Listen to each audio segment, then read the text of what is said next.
Welcome back to some new r/malicious compliance stories, where people comply to the letter, but not the spirit of a request. I hope you had a great day. Thanks for all the likes and comments on the last video. And now let's start with the first story. It's called Serving Pizza. Back in the early 2000s, I was waiting tables at a certain red-roofed pizza chain. Back when they still had dining rooms and the food wasn't just sadness on dough. One night the teenage dishwasher got busted selling stuff to co-workers.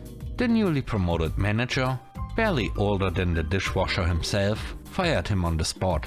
Which was cool, except no one was assigned to do dishes after that, so the dirty dishes started piling up.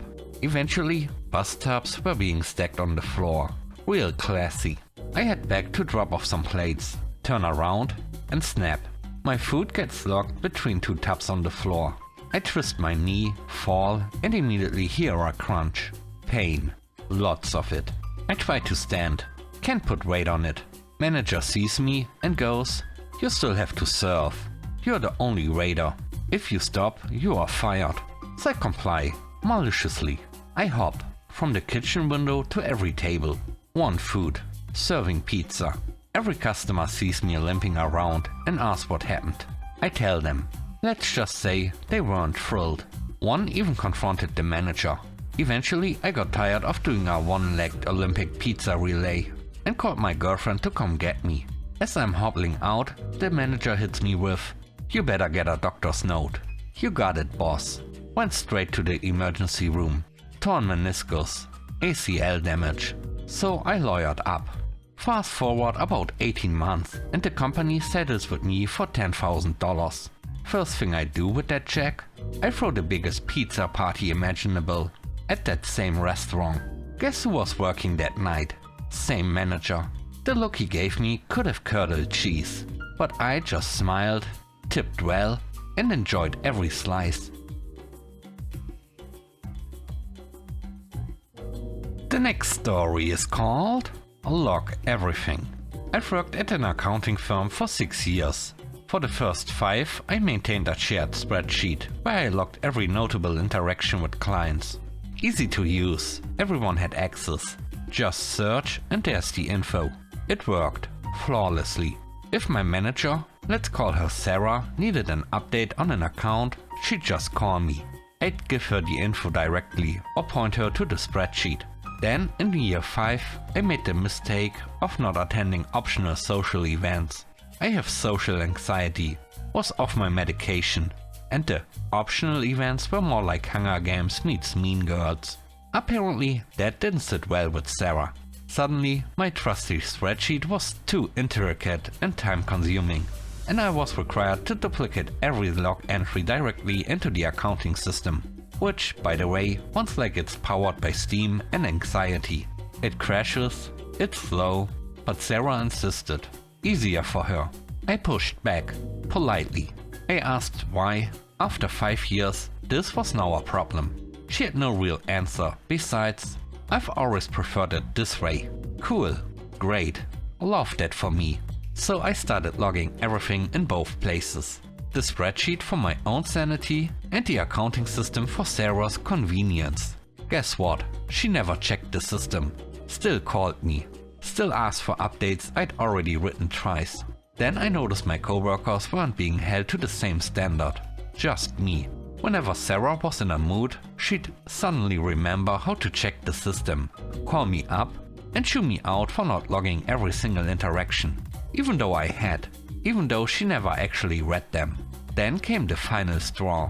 She called and said I could lose my job if I didn't log everything the way she wanted. So I started logging everything.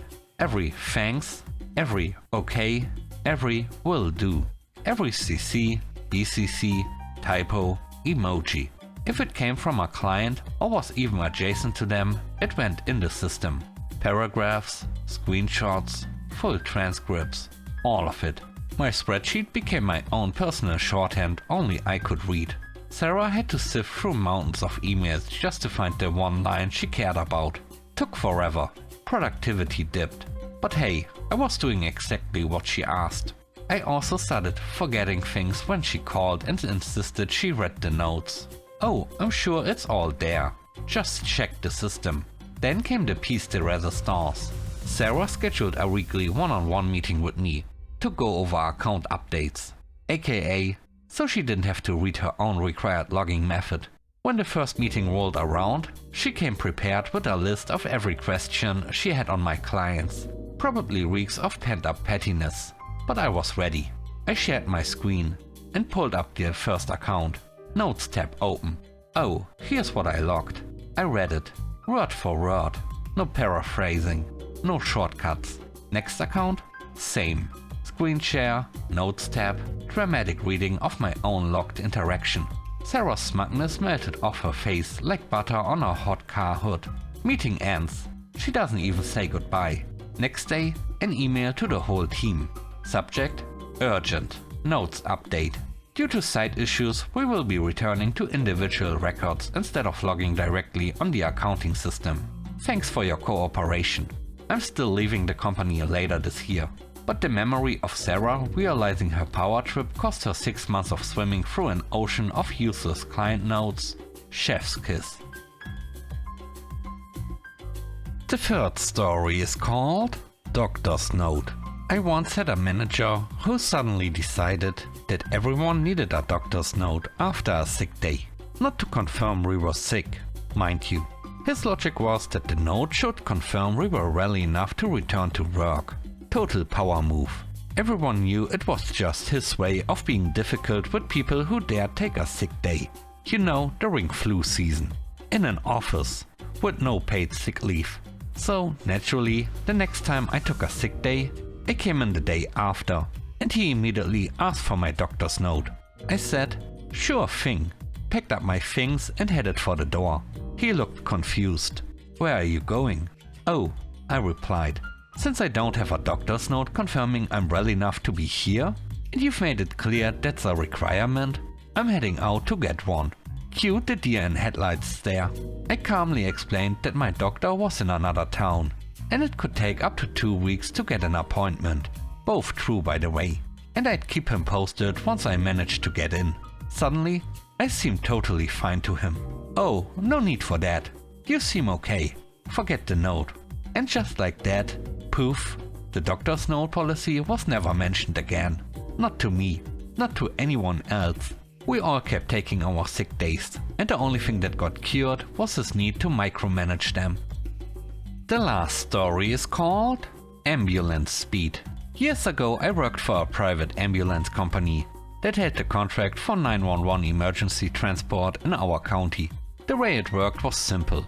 The county paid a flat rate for each call, as long as we showed up within 8 minutes and 59 seconds of being dispatched. That was the magic number. If we hit that time, we are compliant. Miss it and it's a late response. Up to 10% late responses per day were allowed. Anything more and compliance dropped. Below 90% and management started sweating bullets.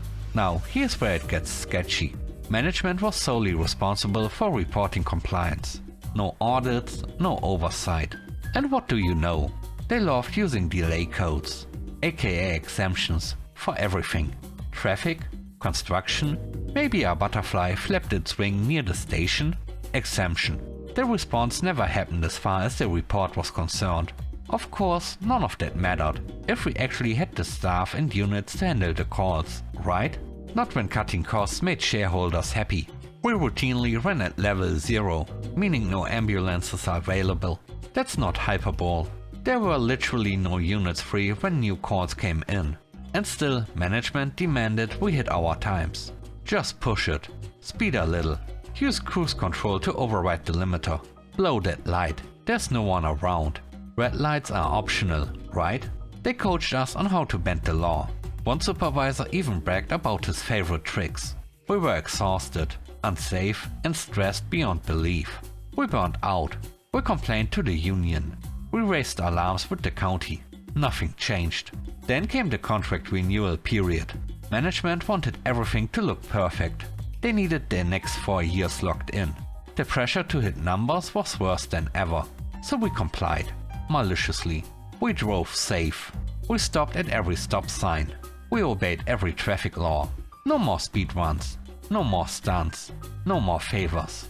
Unless the patient was in cardiac arrest or actively dying, we handled every call at the safe, legal pace we were supposed to. Every stubbed toe, paper cut or vague stomach ache, which made up 90% of our calls, got our reasonable, lawful response. And compliance tanked. Fast. They couldn't exempt their way out of it. Calls weren't late because of traffic or weather. They were late because we were actually doing the job safely. 2 weeks in, they were panicking. Meetings, memos, panic mode, staffing changes. They couldn't write us up. We were following the law and prioritizing safety. Funny how that works when you actually listen to the rules. Eventually, they added more ambulances to try to fix the mess. It worked, for a little while. But by then, I was already on my way out the door. I missed the job. I missed the patients. But the company? Never again. Thanks for watching the video to the end. I hope you enjoyed it. If you did, please don't forget to leave a like, comment and subscribe. And if you have time, watch another one of my videos. Also, if you want to support me further, check out the channel membership or Patreon. And now, I hope you have a great day. See you soon. Bye bye.